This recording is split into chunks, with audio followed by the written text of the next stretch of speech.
It's time now for my daily interview series, Money Talks. Now, the UK steel industry is smaller than it once was, but it still employs nearly 80,000 people, both directly the steel makers and via supply chains, while contributing billions to the UK economy.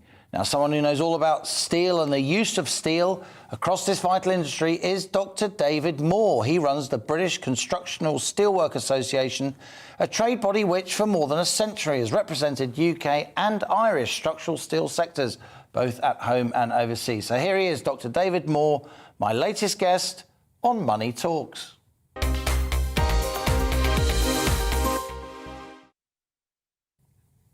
David, great to have you on the show. We've talked in the past. I've shown a big interest in the steel sector over the years, and no time more than yesterday, because I didn't really detect much in the Chancellor's statement that's going to help companies that are very intensive users of steel. Now, your organisation, you don't represent steel makers, you represent the engineers, the manufacturers who use steel, a huge body of the British economy. What did you think of the statement? I think you're right, Liam. I think the Chancellor's spring statement didn't actually include anything on the energy and the cost of energy that UK companies actually use. Although we are steel fabricators, we actually do want to see a thriving British steel industry in the UK. So naturally, we're concerned about the energy they use and the price of steel that comes out of British steel. Over the past few months, the cost of gas, electricity has mushroomed in price. Oh, mushroomed. That's a great verb, but it's right in this case. Yep. I mean, electricity prices were something like £48 per megawatt hour in 2019, and now we're close to £400. That's an unbelievable rate of increase. Exactly. And that price has got to be passed on to the actual consumer in terms of the fabrication of steelwork. And let me tell you, in terms of the actual steelwork contractors, they actually have to take a risk on what the steel price will be when they're actually putting the contracts together. And the contracts they put together can actually be months in advance of actually buying the steel. So naturally, when the steel increases of £250 a tonne, that's an enormous increase, and it's difficult to actually estimate that months in advance. So a lot of them might well be running at losses in the next few months and years. Wow. And maybe their viability will come into question. Now, again, to stress for viewers and listeners, you don't represent the firms that make the steel. No. They employ about 30,000 people across the UK, across various sites. You represent people that use steel on a commercial basis, heavy industry, manufacturers, and so on. So your members, David Moore, can buy steel from anywhere, can't they? They can buy steel from mainland Europe. They can buy steel from China. How competitive is British steel? I know your members will want to buy British. Yes. Of course they will, not least because steel is heavy to transport. Exactly. So they want to buy British anyway, but they'll want to buy British maybe psychologically as well to build long-term relationships. So how competitive is that British steel, given that our British steelmakers are very energy intensive? There's no price cap on energy for firms, unlike households. And UK gas, UK energy is a lot more expensive than many other European countries. Well, in terms of the actual steel industry, there's about 50% is actually British steel, and actually 50% is actually coming from European countries. In terms of steel use by your members? Steel used by my members, exactly, yes. Yeah.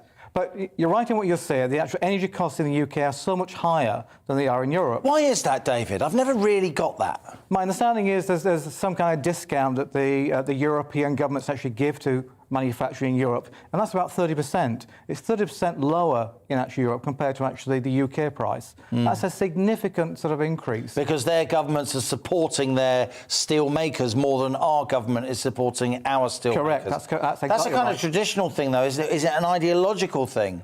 I think it's ideological, but it's clearly actually a disbenefit for our industry in comparison to actually European makers. Now, your members, they'll get steel, they'll form the steel into, very complex components in many cases. There's a huge amount of very skilled work that goes on.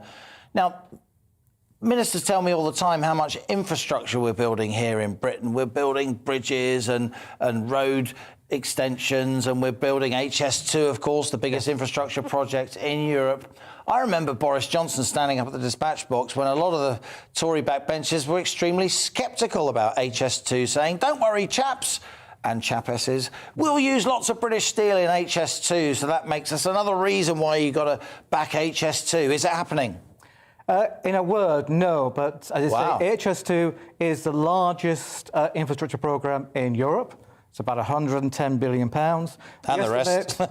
We estimate they will use about 1.7 million tonnes of steel. Yeah. 400,000 tonnes of that is actually structural steel that British Steel and Tata produce in actually the UK. You're right, how much of that is being used?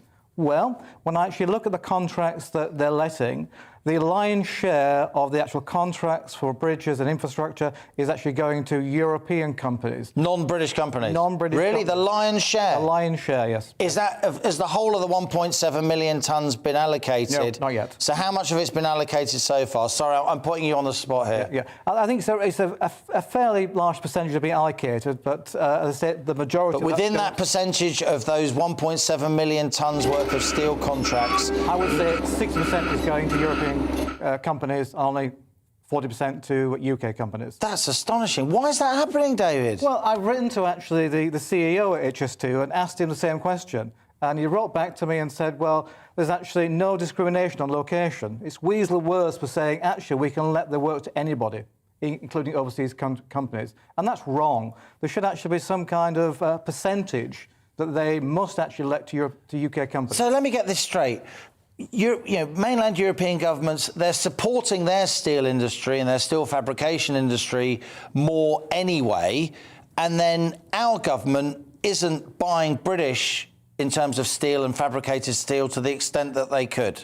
You're right, it's a double whammy. The UK government's not supporting the actual steel industry, and when we have public contracts which are supported by taxpayers' money, the majority of that is actually going to overseas companies and not UK companies. Briefly, David, we're almost out of time, I'm afraid. Just in half a minute or so, paint us a picture of what the UK steel industry could be, what the UK steel fabrication industry could be. We're not going to be the workshop of the world again without being defeatist, but what could we be?